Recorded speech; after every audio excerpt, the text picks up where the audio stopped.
OMG, Vice ganda. Todo puri at kinongratulate si Kimi. Siyan, wala man lang paramdam.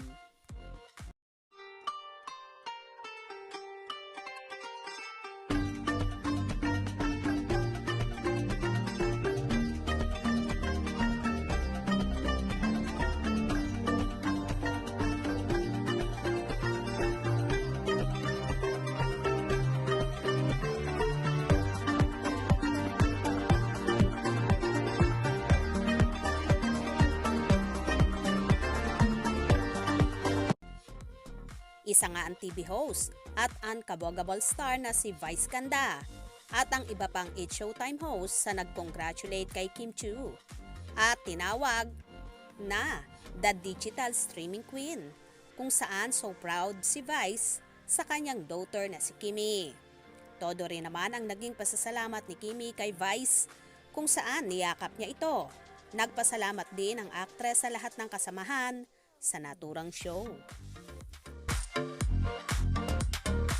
Congratulations muna din kay Kim Chiu. Kinongratulate mo na si Kim Chiu. Congratulations, Kim Chiu. The most in demand and the most successful actress now. Yes! I'm so proud of my daughter.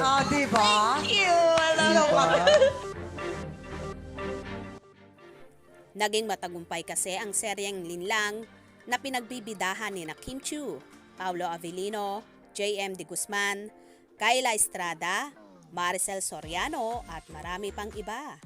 Naging number 1 nga ang naturang serye simula umpisa hanggang katapusan, kung saan ipinalabas ito sa Prime Video na merong 14 episodes. After nga ng matagumpay na seryeng ito, heto nga at may kasunod agad na Pinoy adaptation ang What's Wrong with Secretary Kim na e-ere sa taong 2024. Start na nga sila Kimi ng taping kaya naman lalong naging busy ang dalaga. Samantala, sa lahat ng achievements na natatanggap ni Kim, wala man lang siyang natanggap na pagbati or pag-congratulate man lang mula sa kanyang nobyong si Sian Lim. Kaya naman lalong umingay at lumakas ang espekulasyon na talagang hiwalay na ang Kim C, kung saan nalilink naman si Chinita Princess sa kanyang leading man na si Paolo Avellino.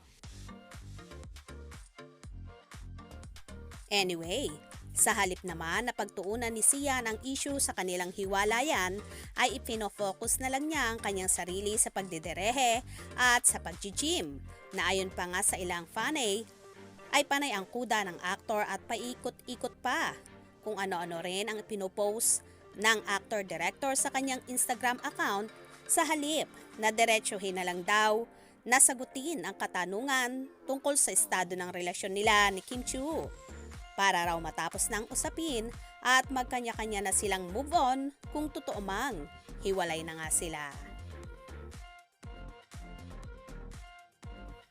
May iba namang Kim si fanay na hindi naniniwala na hiwalay na ang magkasintahan at sinasabing mas pinili daw ng Kim si na maglaylo sila dahil na rin sa kani-kanila mga proyekto na ginagawa. Kayo ba naniniwala na intact at matatag ang samahan ng Kim si? Or isa rin kayo sa naniniwala na hiwalay na ang dalawa? Pwes, kayo na ang bahalang humusga. Kaya naman tumutok at wag na wag pahuhuli sa mga maiinit na kaganapan. Anong inyong magiging reaction sa bidyong ito? Comment below.